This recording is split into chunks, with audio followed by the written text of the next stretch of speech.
자, 건강한 정신의 조건으로서 창조적인 삶, 창조성에 대해서 계속 하도록 하겠습니다. 이렇게 우리 마음속에서 올라오는 그러한 어떤 부정적인 어떤 쓰레기 같은 감정들, 상념들, 여기에 다 중요한 의미가 있다라는 것을 이야기해 왔죠.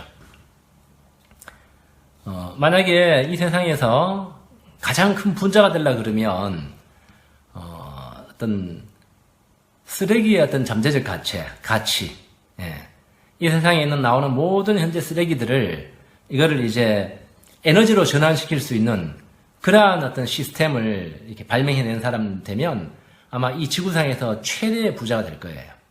넘쳐나는 그 쓰레기를 이제 다 에너지로 변화시킬 수 있다 그러면 그거보다 더 큰 재산은 없겠죠. 우리 마음속에 있는 것들도 마찬가지입니다. 예, 우리 마음속에 있는 어떤 그런 어둡고 부정적인 감정, 상념들, 이런 것들 다 에너지로 바꿀 수 있는 그러한 자원들이에요. 엄청난 자원들이에요.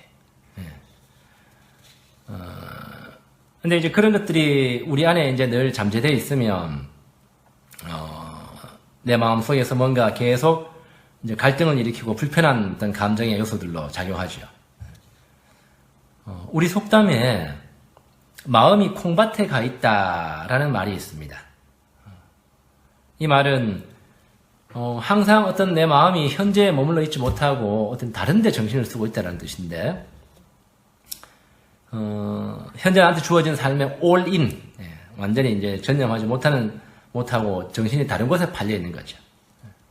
흔히 이제 이것은 어떤 늘 내 머리를 맴도는 무언가에 대한 어떤 갈망, 어떤 그리움, 이런 것들로, 욕구, 이런 것들로 표현이 됩니다. 그래서 마음이 콩밭에 가 있다라는 것은 삶의 에너지가 지금 나한테 눈앞에 주어진 삶에 집중하지 못하고 어딘가에 이렇게 분산되어 있다는 뜻이죠. 어딘가에 가 있다는 뜻이에요. 사실 이 콩밭은 바깥에 있는 것이 아니고 내 마음 안에 있는 거죠. 내 마음 안에 아직도 이렇게 다 갈지 못해서 수확을 거둬내지 못한 채로 남아있는 콩밭들이 많이 있는 겁니다. 이제 그것은 우리가 이제 컴플렉스 하면서 봐왔지만 아직 치유되지 않고 남아있는 마음의 상처일 수도 있고, 또 못다 피워낸 채 묻혀있는 내 삶의 가능성들, 재능일 수도 있고, 또 숨기고 싶은 죄일 수도 있고, 또 풀리지 않은 채 맺혀있는 그런 감정들일 수도 있어요. 콩밭이 많이 있으면, 내 마음에 콩밭이 많으면 현재 내 삶을 창조적이고 풍요롭게 가꿔내지 못합니다. 정신 에너지가 콩밭에 분산되어 있기 때문이에요. 하지만 그 콩밭들을 소중하게 여기고 가꾸어주면 아주 영양가가 풍부한 콩들을 산출해내겠죠.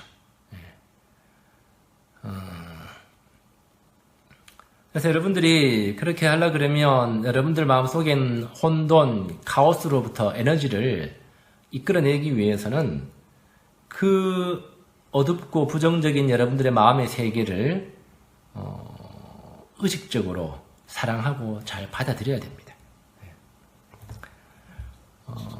릴케라는 시인의 체코의 시인인데요. 이 시인의 시를 하나 읽어드릴게요. 제목은 내 본질의 어두운 시간을 나는 사랑합니다 라는 제목입니다. 내 본질의 어두운 시간을 나는 사랑합니다. 이 시간이면 나의 감각은 깊어지니까요. 마치 오래된 편지에서 느끼는 것처럼 이때 나는 지나온 나날의 삶의 모습을 저만치 전설처럼 아득하게 바라봅니다. 어두운 시간은 내게 알려줍니다. 또 다른 삶에 이르는 시간을 넘어선 드넓은 공간이 내게 있음을. 자, 그래서 그 어두운 시간, 내 삶의 어떤 본질적인 시간입니다. 다 모두 피하고 싶어하고 직면하고 싶지 않은 그런 시간이지만 아주 중요한 시간이에요.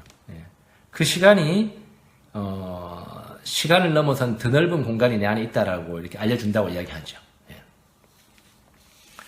자, 두 번째로는 여러분들이 창조적인 삶을 살기 위해서 여러분들의 내면의 그러한 어둠 속으로부터 에너지를 이제 이끌어내기 위해서는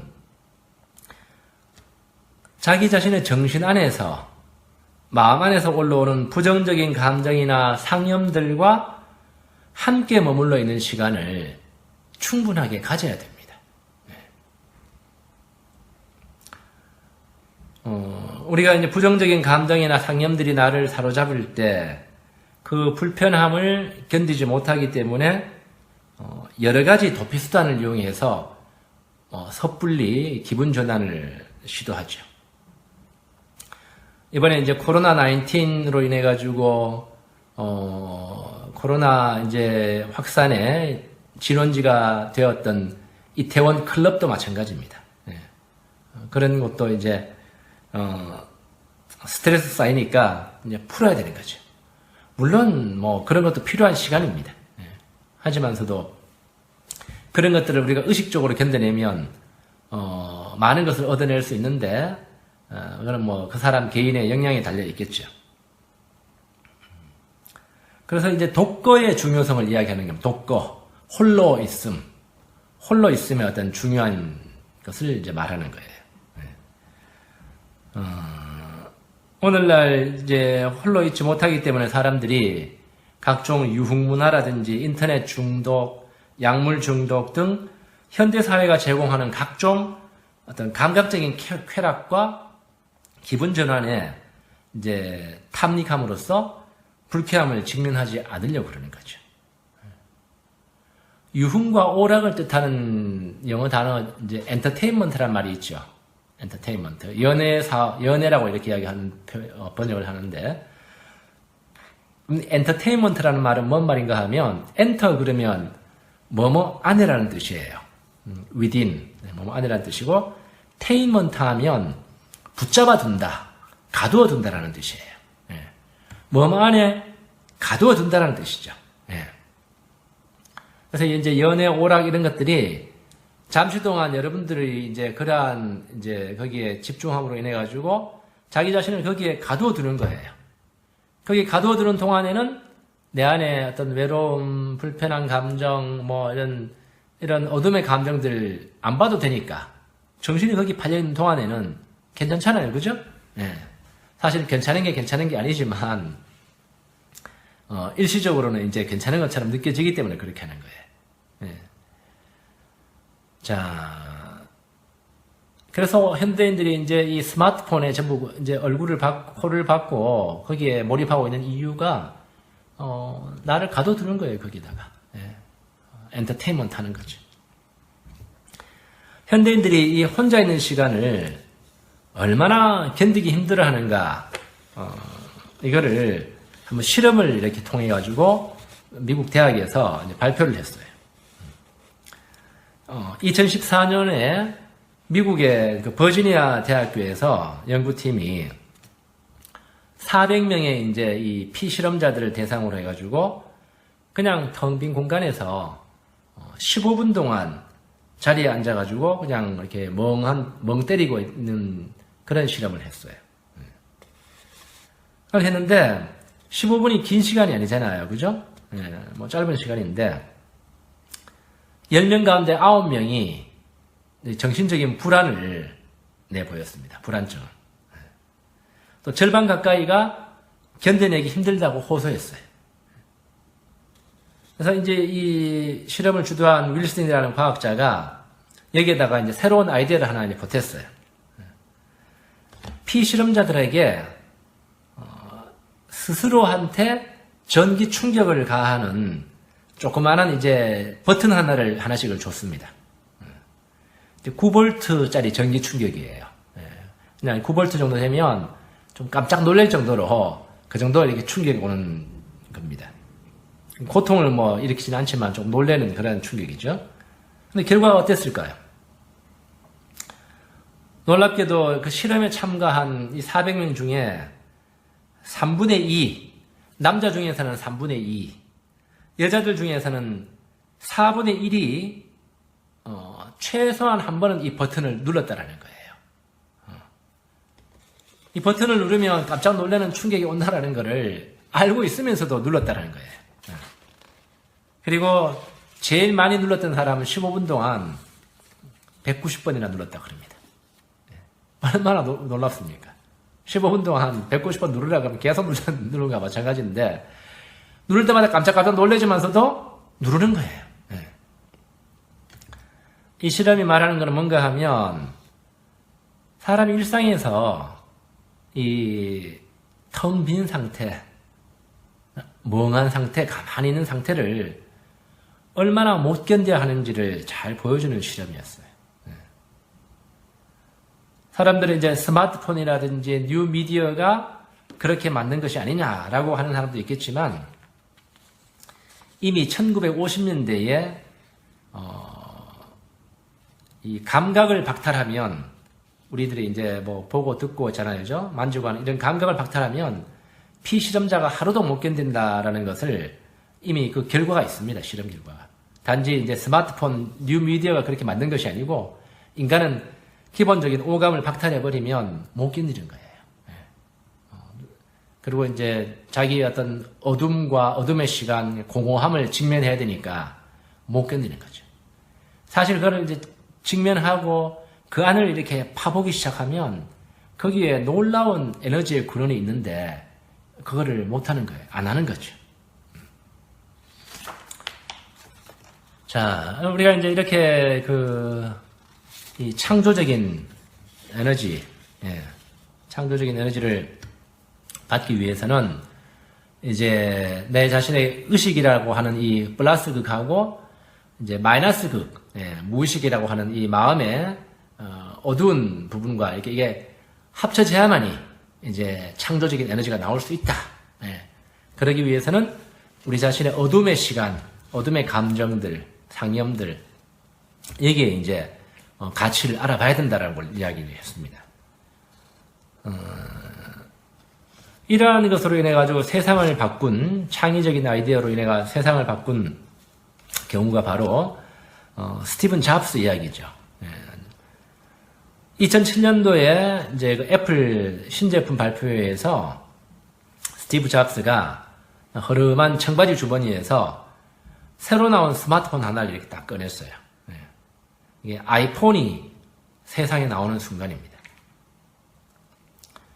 이 스티브가 꺼낸 그 아이폰은 순식간에 휴대폰 시장을 그냥 막 혁신적으로 바꿔버렸습니다. 그런 걸 영어로 이제 게임 체인저라 그러죠. 게임 체인저. 어떤 그 뭐 산업이라든지 미술계라든지 어떤 학계라든지 어떤 판도를 바꿔버리는 것을 게임 체인저라 그래요. 그때부터 이제 스마트폰 시대를 이제 연 겁니다. 근데 이제 21세기를 움직이는 이 혁신의 아이콘, 그 창의적인 그 CEO 스티븐 잡스, 이 사람의 그런 창조적인 아이디어, 이런 것들은 어디에서 나온 건가? 그 스티븐 잡스의 지인이 그에 대해서 이렇게 말했습니다. 스티븐 잡스의 창의력과 통찰력의 배경은 최신 마케팅 이론이나 첨단 기술이 아닌 영감이었다. 이렇게 이야기합니다. inspiration. 우리 무의식으로부터 올라오는 영감. 아이디어. 스티븐 잡스는 청소년 시절에 친부모로부터 버림을 받았죠. 그리고 자기가 이제 입양아라는 것을 알고는 굉장히 심한 방황을 하게 됩니다. 잡스가 이제 자기 마음을 다스리기 위해서 동양의 참선을 배우게 되고, 그 이후로 명상이 이 사람 인생의 아주 큰 일부가 됩니다. 하루에 몇 시간씩 명상을 했다고 그래요. 그래서 이 잡스가 명상에 대해서 이제 뭐라고 말했는가 하면, 가만히 앉아서 내면을 들여다보면 우리의 마음이 불안하고 산란하다라는 것을 알게 됩니다. 그거를 애써 잠재우려고 그러면 더욱더 산란해질 뿐이죠.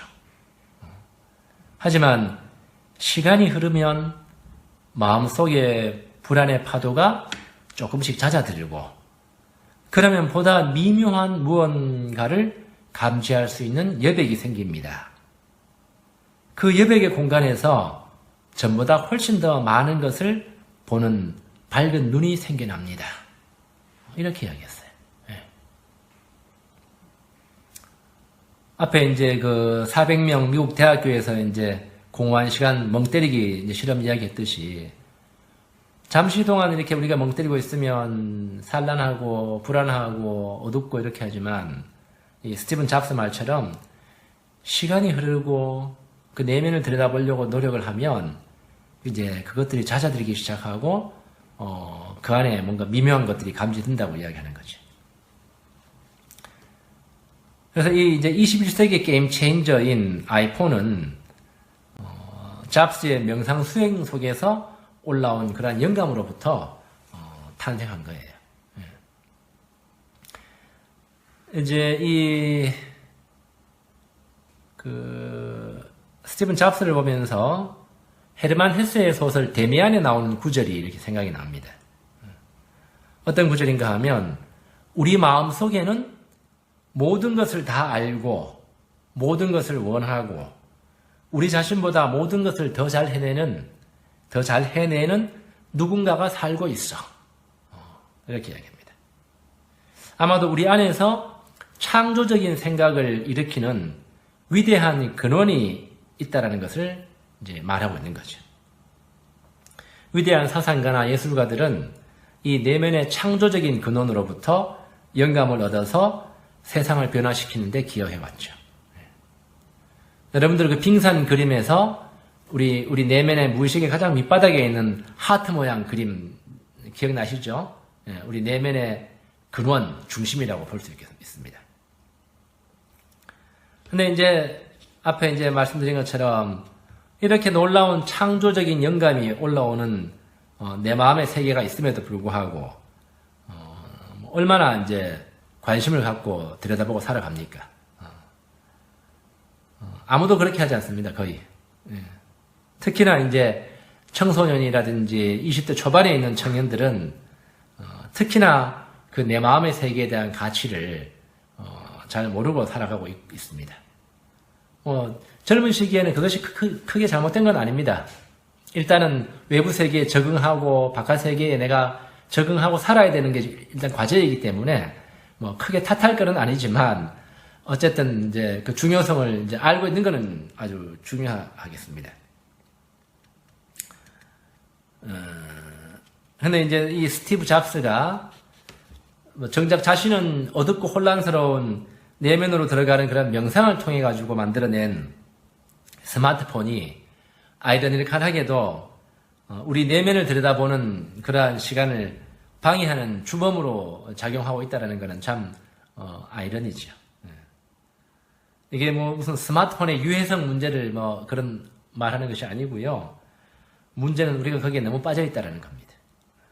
지나치게 거기에 의존하고 있는 걸 말하는 거예요. 스마트폰이 우리 삶에 가져다주는 그러한 유익한 면들은 뭐 굳이 말하지 않아도 다 잘 압니다. 나 자신도 지금 이러한 영상 수업을 할 수 있는 거는 스마트폰 하나 이렇게 앞에 셀카봉에 걸쳐놓고 달랑 해놓으면 멋지게 영상 하나 찍을 수 있잖아요. 옛날 같으면 뭐 비디오 캠에다가 삼각대에다가 막 이렇게 거창하게 해야 되는데 얼마나 손쉽습니까? 스마트폰이 근데 오늘날 이제 너무 이제 그렇게 사람들을 엔터테인먼트로 가두어두고 있기 때문에 일종의 이제 폰느님이 돼가는 거죠.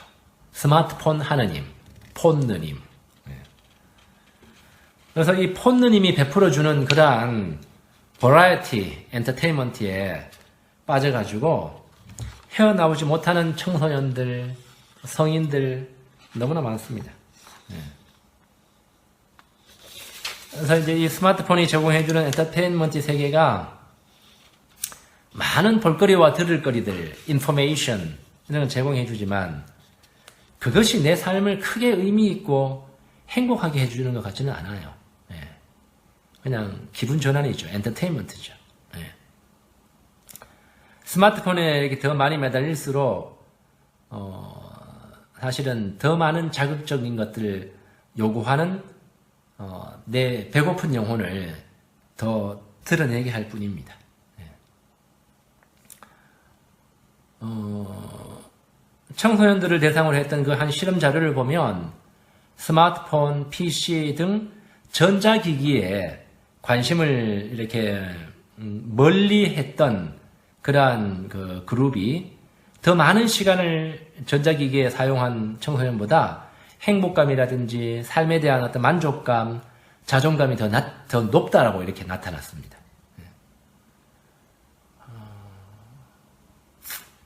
자, 이제 이런 식으로 이제 우리가 현대 세계에서 이제 얼마나 우리가 홀로 있는 시간, 독거의 시간, 이런 시간을 가치를 모르고 살아가느냐 하는 것을 이렇게 말씀드렸고, 창조적인 삶을 살기 위해서는 그러한 것들이 그러한 시간과 머물러 있는 시간을 가져야 된다고 말씀드렸어요.